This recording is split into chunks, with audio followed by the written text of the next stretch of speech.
Hello, আজকে মূলত একটি ভিডিও নিয়ে হাজির হলাম। মূলত যারা জাপানে মাস্টার্স এবং পিএইচডি কমপ্লিট করার পরে জাপানেই জব খুঁজছে তাদের জন্য আজকের এই ভিডিওটি। এবং এটা সাধারণত পিএইচডি ডিগ্রি থাকলে বেটার হয়।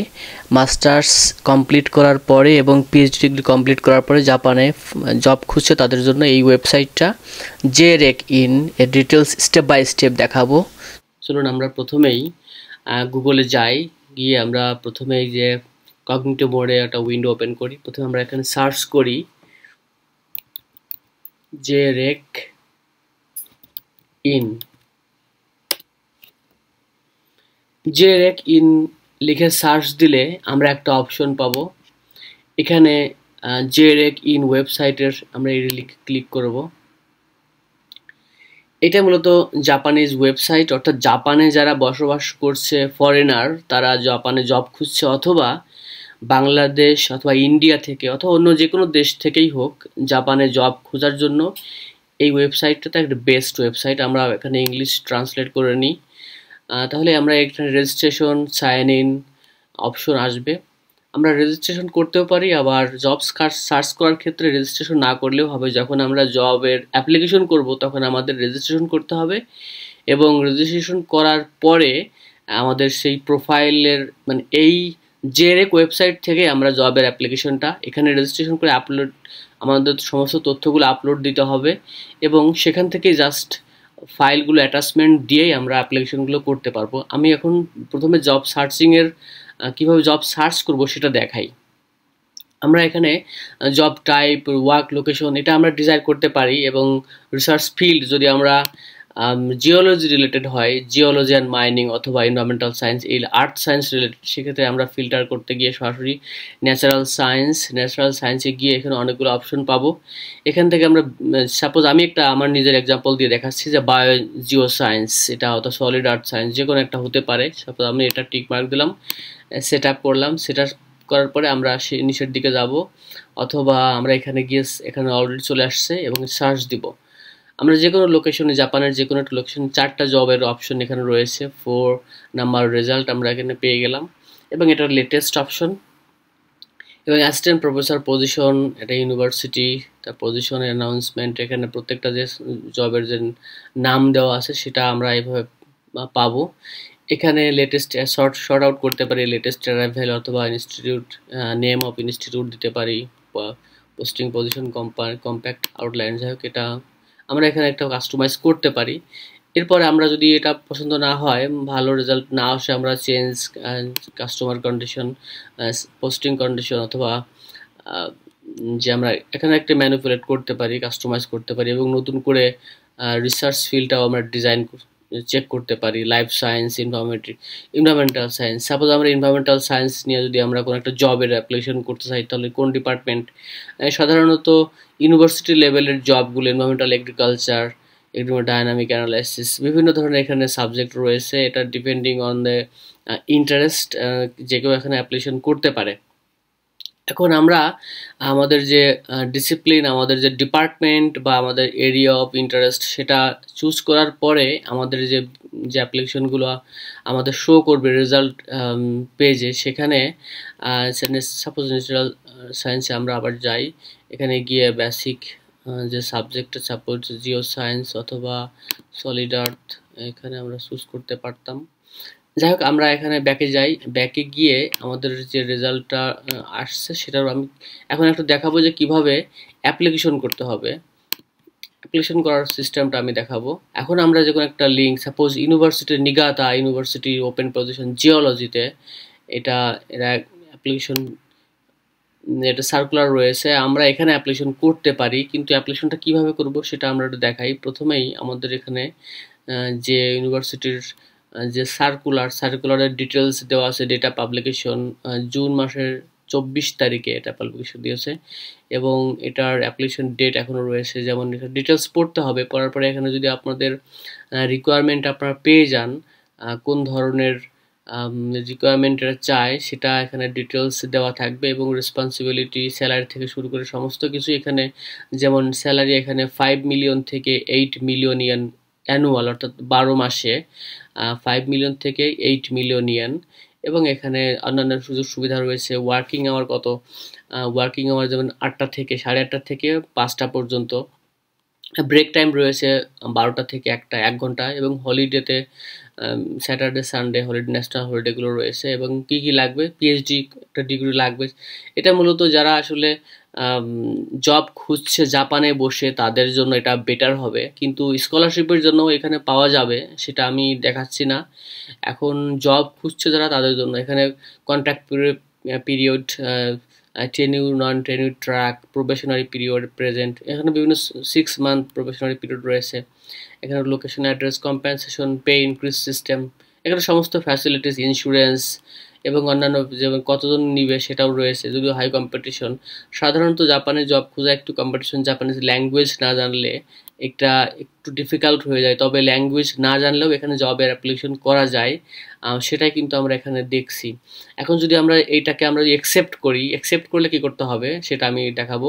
Suppose JREC in portal web application, এর মাধ্যমে আমরা অ্যাপ্লিকেশন করতে পারি। Email application not applicable, not available. Recruiting institution of web application system, অর্থাৎ যে নিগাতা ইউনিভার্সিটির ওয়েবসাইটে তাদের অ্যাপ্লিকেশন করার ব্যবস্থা রয়েছে কিনা অনলাইনে সেটা নেই, নট অ্যাভেলেবল লেখা দেখাচ্ছে। তবে আমরা সরাসরি আমরা এই যে জেরেক ওয়েব পোর্টাল অ্যাপ্লিকেশন থেকে আমরা করতে পারবো, সেক্ষেত্রে আমরা অনলাইন সাবমিট করতে পারবো। সেক্ষেত্রে আমার লগ ইন অ্যাড্রেস চাচ্ছে এখানে, যাই হোক আমরা লগ ইন অ্যাড্রেস দিয়ে এখানে আমরা সাইন আপ করলাম। এখানে সাইন আউট দেখাচ্ছে আমার অ্যাকাউন্ট এটা। আপনারা এরকম অ্যাকাউন্টে এরকম প্রবেশ করবেন, প্রথমে সাইন আপ করে নেবেন। সাইন আপ করে নিলে আপনার একটা অ্যাকাউন্ট থাকবে এবং অ্যাকাউন্টের মধ্যে আমি একটু সংক্ষেপে বর্ণনা করি। আপনারা অ্যাকাউন্ট করে নেবেন, করার পরে এরকম ড্যাশবোর্ডে এরকম একটা মাই পেজ এখানে একটা চলে আসবে। আর এটা হলো ওই নির্দিষ্ট সার্কুলার, যেমন Niigata University open position geology, এখানে institution name Niigata University, application period এখানে তো দেওয়া রয়েছে এবং আগস্টের 19 তারিখ পর্যন্ত লাস্ট ডেট। অ্যাপ্লিকেশন কী কী লাগবে সেটার ডিটেলস দেওয়া আছে। অ্যাপ্লিকেশন ফর্ম, অনলাইন সিস্টেম, অর্থাৎ অনলাইন সিস্টেমে আমরা করতে পারবো, এখানে একটু পড়ে নিতে হবে। অ্যাচিভমেন্ট অ্যান্ড অ্যাক্টিভিটিস, এই ফর্মগুলো মূলত ফিল আপ করতে হবে, অনলাইন সাবমিশন ফর্ম। এগুলো আমি দেখাবো স্টেপ বাই স্টেপ কীভাবে করতে হবে। other online application form like PDF files, এখানে brief summary approximately 2000 characters or of research, statement of an aspiration approximately 2000 character for post appointment research education and curatorship duties। এখানে বিভিন্ন ধরনের option রয়েছে। Document summarising external funding status, অর্থাৎ কেউ কোনো external funding পেয়েছে কিনা, আগে থেকে রিসার্চ করার কোনো যোগ্যতা অথবা ফান্ডিং ম্যানেজ করার কোনো যোগ্যতা রয়েছে কিনা সেটা থাকলে দিতে হবে। দুজন রেফারেন্সের নাম দিতে হবে। এই ক্যারেক্টারিস্টিক্সগুলো, এই বিষয়গুলো এখানে অ্যাড করতে হবে অ্যাপ্লিকেশন করার সময়। সেক্ষেত্রে অ্যাটাচমেন্ট ডকুমেন্ট, ডিরেক্টলি আমরা এই পোর্শনে চলে যাব। এই পোর্শনে যাওয়ার সময় এখানে অ্যাপ্লিকেশন ফর্ম, অর্থাৎ এখানে সিস্টেম আমাদেরকে বলছে এখানে ফর্মটা দিতে হবে, অর্থাৎ আমি একটা ফর্ম ফিল আপ করে রেখেছি, আমার ফর্মটার নাম এটা। এরপরে এখানে অ্যাক্টিভিটিস এটা দিতে হবে, এভাবে প্রত্যেকটা সিলেক্ট করতে হবে। এখানে অ্যাটাচমেন্ট দিতে হবে, এটা দিলে এটা তখন অ্যাপ্লিকেশন করার অপশন, যে কনফার্ম করলে তখন এটা দিয়ে কনফার্ম করলে এটা কিন্তু অ্যাপ্লিকেশনটা হয়ে যাবে। এখন বিষয়টা হলো যে এইগুলো কিভাবে আসবে, এই যে অ্যাপ্লিকেশন ফর্ম এটা ফিল আপ করবো কোথা থেকে। আপনারা ড্যাশবোর্ডে বাম পাশে দেখছেন জব পোস্টিং সার্চ, এটা ওয়েব অ্যাপ্লিকেশন স্ট্যাটাস, এটা ইনকোয়ারি, এখানে শোয়িং ওয়ান ইনকোয়ারি, তারপরে এখানে publish application, register, update, delete application form. এখানে যখন অ্যাপ্লিকেশন ফর্মে আমি ক্লিক করব তখন আমি একটা অ্যাপ্লিকেশন ফর্ম রেডি করেছি। এখন এখানে ডিটেলস কিন্তু স্টেপ বাই স্টেপ আপনারা এটা করতে পারবেন। আমি আপডেট করে দেখাই যেখানে কি কি থাকে। সাধারণত অ্যাপ্লিকেশন ফর্মে সাধারণত থাকবে অ্যাপ্লিকেশন একটা নাম থাকবে, এটা আমি জাস্ট ছবি দিতে হবে, এখানে একটা ডিগ্রি ডিটেলস, এখানে আপনার বেসিক ইনফরমেশনগুলো আপনার এটা দিতে হবে। দেওয়ার পরে এটা কনফার্ম এন্ট্রি করলে হবে। এরপরে অ্যাক্টিভিটিস অ্যান্ড অ্যাচিভমেন্ট এগুলো আপনার এখানে দিতে হবে। তারপর এরপরে রয়েছে ইউজার ইনফরমেশন, আরও অন্যান্য কিছু নেই। অর্থাৎ এই দুটা বিষয় আপনাদের রেডি করার পরেই তখন আপনারা অ্যাপ্লিকেশনটা করতে পারবেন। যখন আপনি অ্যাপ্লিকেশন করবেন, সাপোজ এখান থেকেও আপনি কিন্তু অ্যাপ্লিকেশনগুলো এখানে সার্চ দিতে পারবেন, অর্থাৎ কোন ধরনের সার্কুলারগুলো আছে, আপডেট যেগুলো সেগুলো, release date of system update, job posting position, এখানে কিছু আপনি কিন্তু এখান থেকেও সার্চ দিয়ে ডিরেক্ট আপনার জবের জন্য অ্যাপ্লিকেশন করতে পারবেন। এখানে যেমন বায়োলজি সায়েন্স, জিওলজির জন্য অথবা আর্থ সায়েন্স রিলেটেড যে কোনো সাবজেক্টের জন্য আপনি এখান থেকে ডিরেক্ট অ্যাপ্লিকেশন করে এই যে রিকোয়ারমেন্টগুলো পড়তে হবে। রিকোয়ারমেন্টগুলো পড়ার পরে যদি আপনার একটা ফিল আপ করে আপনার অ্যাকসেপ্ট হয়, অর্থাৎ মনে করেন যে আপনি নিজেকে ফিট মনে করেন, তখন আপনি অনলাইন সাবমিশনে এখানে ক্লিক করতে হবে এবং এটা আরেকবার পড়ে নিতে হবে। পড়ার পরে যে ডকুমেন্টগুলো আপনার লাগবে, সাধারণত এই ফর্মটা তো একটা বেসিক ফর্ম, এটা তো আপনার দিতেই হবে। আর এই অ্যাচিভমেন্ট অ্যান্ড অ্যাক্টিভিটিস, এটার বর্ণনা রয়েছে, এটার মিনিংটা কী সেটা বুঝতে হবে এখান থেকে।